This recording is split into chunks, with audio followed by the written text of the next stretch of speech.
الآن كيبقى السؤال، واش حنا كنشعروا حقيقة على أن الدين هو ضرورة فطرية، حاجة نفسية، يعني شي حاجة اللي هي لا يستغنى عنها، أعظم من الطعام والشراب؟ هل نشعر بهذا؟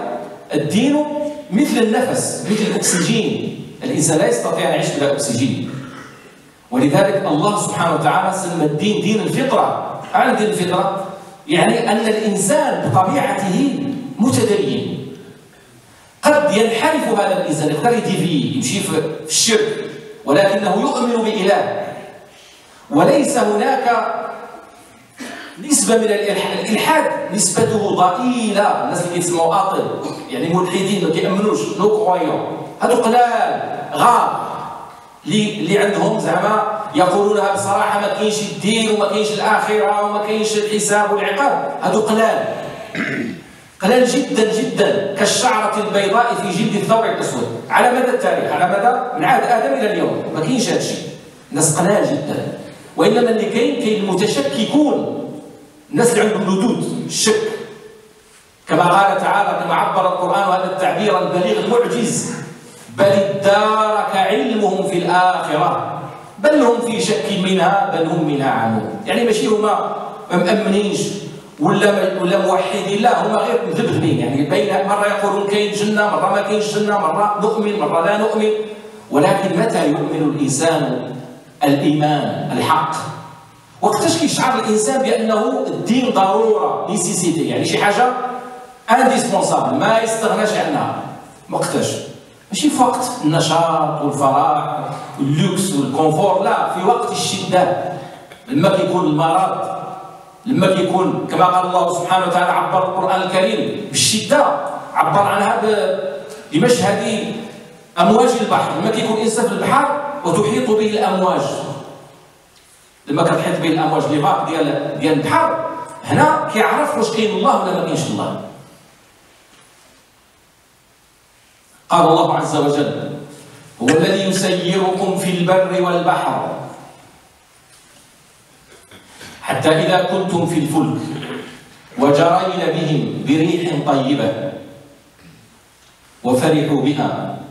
ريح طيبة، ريح طيبة هي اللي قال فيها النبي صلى الله عليه وسلم لما كانت تشتد الرياح، العواصف، لا طومبيت، كان يقول: اللهم إني أسألك من خير هذه الريح وخير ما أرسلت به وأعوذ بك من شرها وشر ما أرسلت به. هذه الريح الطيبة هي الريح الرخاء، فسخرنا له الريح تجري بأمره رخاء. الريح الرخاء، ديك النسيم ديال الريح، لما كيجي الريح ويدفع الروائح الكريهة وكتجي روائح طيبة ويأتي النسيم والعليل، وكيحس الإنسان بالراحة والنشاط. هذاك هو الريح، هذيك الريح الطيبة.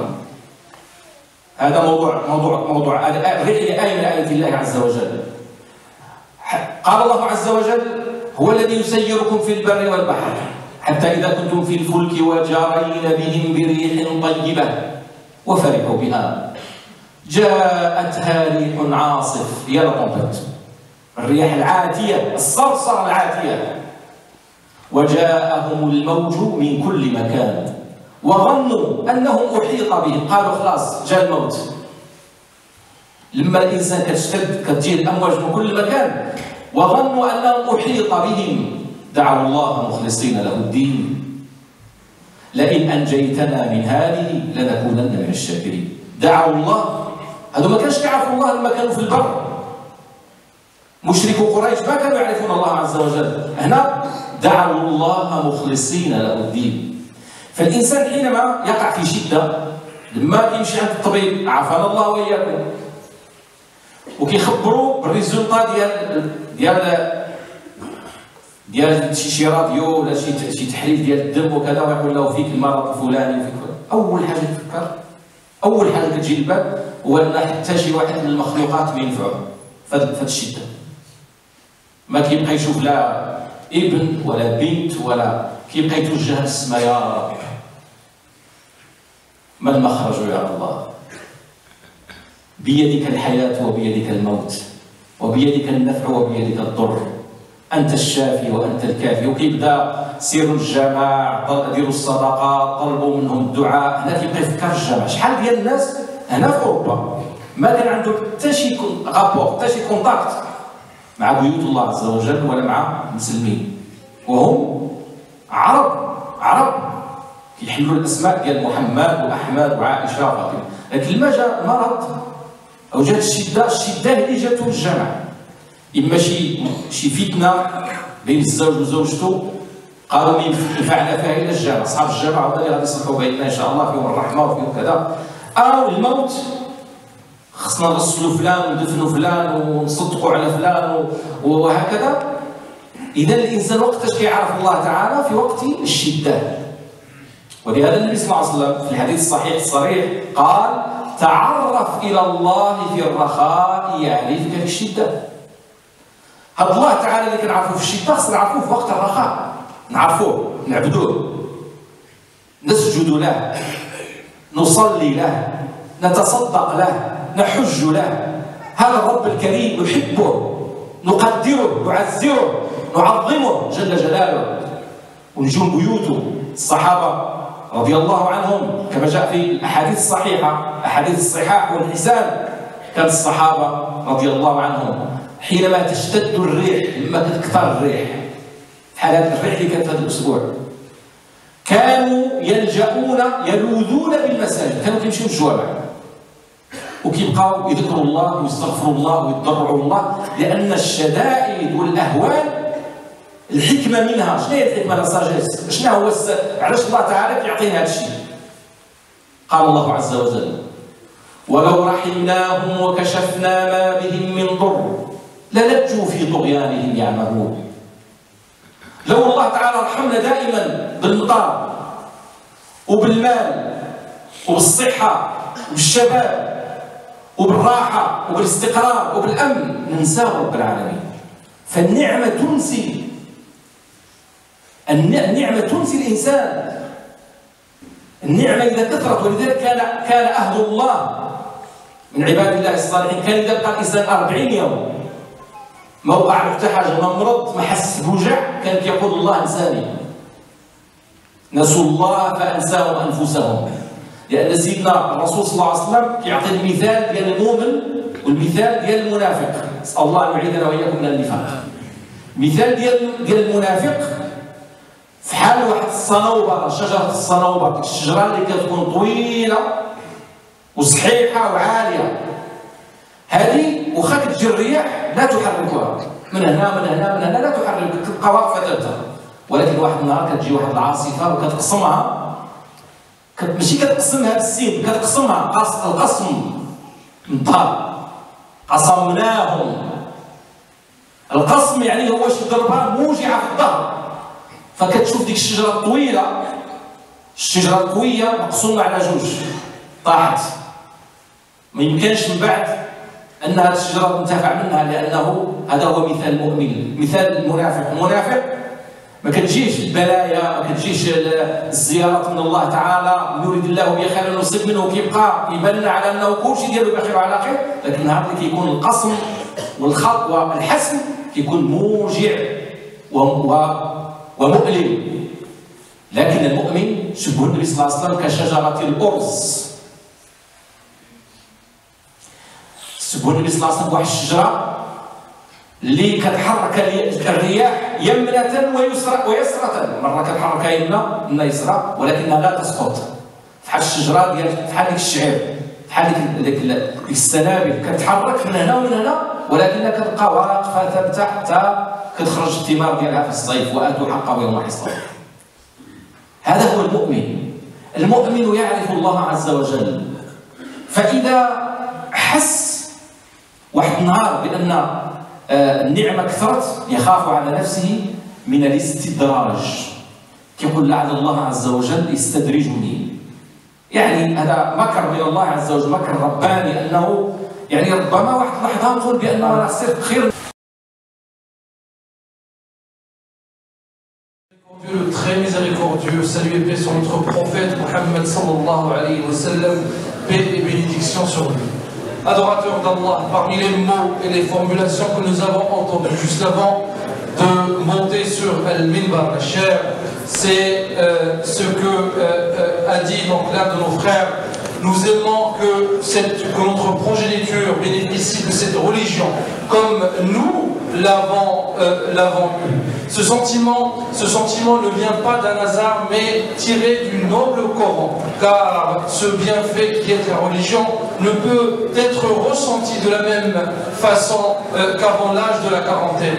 Allah subhanahu wa ta'ala dit en ce sens, et quand il atteint, en parlant de l'être humain, et quand il atteint sa force et l'âge de la quarantaine, il a dit: ô Dieu, fasse que je te remercie pour ce bienfait avec lequel tu m'as comblé, et ainsi que mes parents, et fasse que je t'implore, et fasse que je fasse une bonne action qui te satisfait et guide ma progéniture.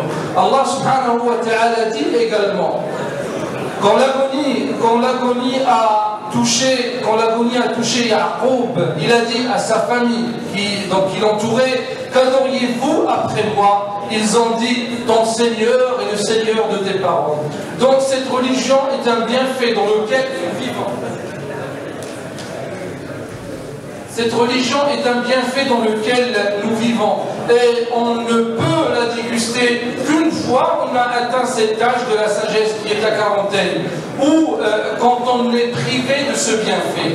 D'où la nécessité de ressentir cette sensation de joie, car l'être humain peut oublier Allah subhanahu wa ta'ala, peut oublier Dieu jusqu'au moment où il sera touché par la difficulté, ou plutôt les épreuves. C'est dans ces moments que l'être humain revient au ciel et appelle Dieu subhanahu wa ta'ala pour qu'il lui soulage cette difficulté. Malgré le fait d'être musulman, certains ne viennent à Dieu qu'avec l'épreuve. Mais le prophète sallallahu alayhi wa sallam a dit: la connaissance de ton Seigneur dans les moments de facilité fait qu'il se rappellera de toi dans les moments de difficulté. Ce que nous devons savoir, c'est que le bonheur éternel fait oublier le Seigneur, Allah subhanahu wa ta'ala. D'où la nécessité d'être vigilant, car les savants et les pieux d'avant, quand ils ne ressentaient pas de douleur, même physique, pendant plus de 40 jours, ils disaient: Dieu m'a oublié tellement ils avaient cet amour pour lui. Ayant donc cette vigilance avec le Tout-Puissant et notre relation avec lui, car les épreuves et toutes les épreuves s'effacent. Toutes les épreuves effacent les péchés et les erreurs que nous commettons dans la vie d'ici-bas. Et dans le hadith, le prophète sallallahu alayhi wa sallam dit: l'être humain est éprouvé selon son degré de foi. Si cette foi est forte, les épreuves seront fortes, et s'il est faible, les épreuves seront moins fortes. Adorateurs d'Allah, ibadallah, adorateurs d'Allah, adorateur d'Allah.